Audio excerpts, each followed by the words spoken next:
Halo, salam sejahtera bagi kita semua. Perkenalkan, nama saya Kristianti Natali Simanjuntak dengan NIM C1C022071, Prodi Akuntansi Fakultas Ekonomi dan Bisnis. Di sini saya akan mempresentasikan tentang PPh pasal 21. Sebagaimana tugas dari dosen pengampu mata kuliah perpajakan 2, Pak Dr. Wirmi Eka Putra, SE, MSI. PPh pasal 21. Pokok materi, yang pertama, subjek dan objek PPh pasal 21. Yang kedua, PTKP PPh pasal 21.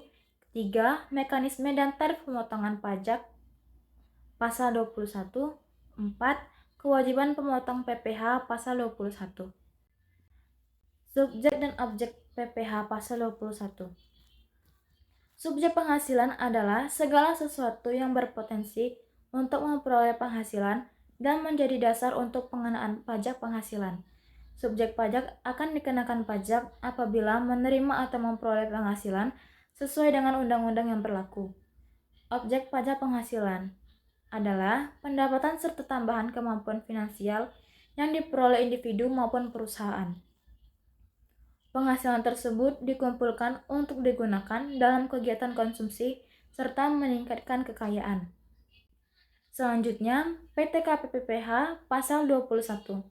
Penghasilan tidak kena pajak atau yang sering disingkat PTKP adalah batasan nominal tertentu dari pendapatan wajib pajak yang tidak dikenakan pajak. Tidak dikenakan PPh pasal 21 jika penghasilan wajib pajak tidak lebih dari PTKP. Begitupun sebaliknya, jika wajib pajak memiliki penghasilan lebih dari PTKP, maka penghasilan neto yang sudah dikurangi dengan PTKP akan menjadi dasar perhitungan pajak penghasilan pasal 21. Landasan hukum yang mengatur PTKP ini terdapat dalam Undang-Undang Nomor 36 Tahun 2008 Pasal 7, sebagaimana telah diubah terakhir dengan Undang-Undang Nomor 7 Tahun 2021 atau Undang-Undang Harmonisasi Peraturan Perpajakan. Adapun tarif penghasilan tidak kena pajak yang terbaru berlaku saat ini masih berdasarkan PMK 101/2016, yakni pertama, PTKP orang pribadi sebesar 54 juta. PTKP bagi WP yang kawin mendapat tambahan sebesar 4.500.000. Selanjutnya, tambahan PTKP untuk seorang istri yang berpenghasilan secara pajak digabung dengan penghasilan suami sebesar 54 juta. Terakhir, tambahan PTKP untuk tanggungan dengan besaran untuk setiap anggota keluarga sedarah dan keluarga semenda yang berada dalam garis keturunan lurus serta anak angkat sebesar 4.500.000. Selanjutnya, mekanisme dan tarif pemotongan PPh pasal 21.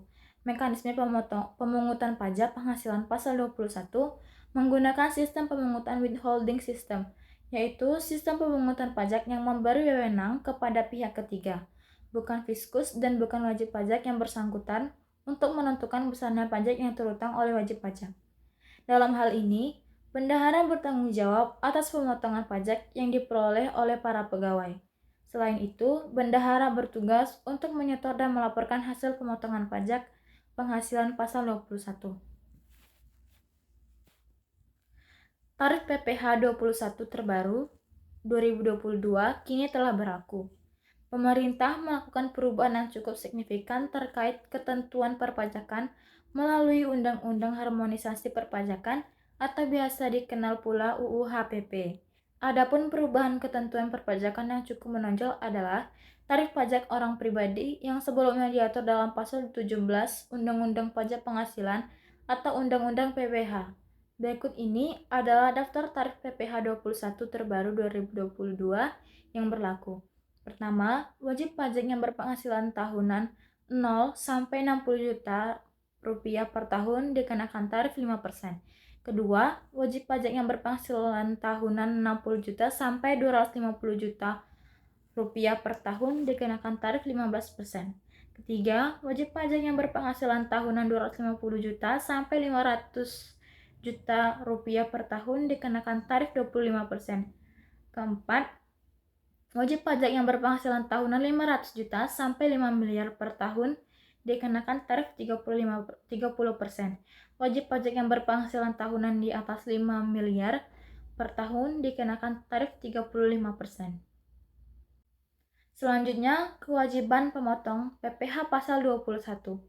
Pemotong PPh pasal 21 terdiri dari pemberi kerja, bendahara dan pemegang kas, pemerintah, dana pensiun, orang pribadi pembayar honorarium, dan penyelenggara kegiatan. Adapun penerima penghasilan yang dipotong PPh pasal 21 terdiri dari pegawai, penerimaan uang pasangan pensiun atau uang manfaat pensiun, tunjangan hari tua atau jaminan hari tua, termasuk ahli warisnya juga merupakan wajib pajak PPh pasal 21. 2. Wajib pajak PPh 21 kategori bukan pegawai yang menerima atau memperoleh penghasilan sehubungan dengan pemberian jasa. Ketiga, anggota Dewan Komisaris atau Dewan Pengawas yang tidak merangkap sebagai pegawai tetap pada perusahaan yang sama juga merupakan wajib pajak PPh pasal 21. Keempat, mantan pegawai. Kelima, wajib pajak PPh pasal 21 kategori peserta kegiatan yang menerima atau memperoleh penghasilan sehubungan dengan keikutsertaannya dalam suatu kegiatan. Semisal dalam hal kita merupakan pemberi kerja yang memotong PPh pasal 21.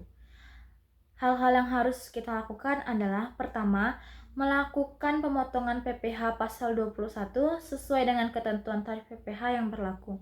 Kedua, membuat bukti potong PPh pasal 21 melalui aplikasi e-SPT PPh pasal 21. Ketiga, melakukan penyetoran PPh pasal 21 yang telah dipotong tersebut menggunakan kode billing dengan kode MAP dan kode jenis setoran 411121 sampai 100. Penyetoran dilakukan paling lambat tanggal 10 bulan berikutnya. Misalnya, pemotongan PPh pasal 21 dilakukan pada bulan April 2020.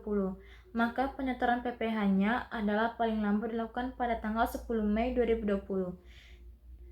Terakhir, menyampaikan laporan SPT masa PPh 21 secara daring melalui saluran e-filing Direktorat Jenderal Pajak di laman pajak, GoID atau penyedia jasa aplikasi perpajakan PJAP resmi yang ditunjuk. Sekian presentasi dari saya. Jika ada kesalahan kata atau yang kurang berkenan, saya mohon maaf. Terima kasih.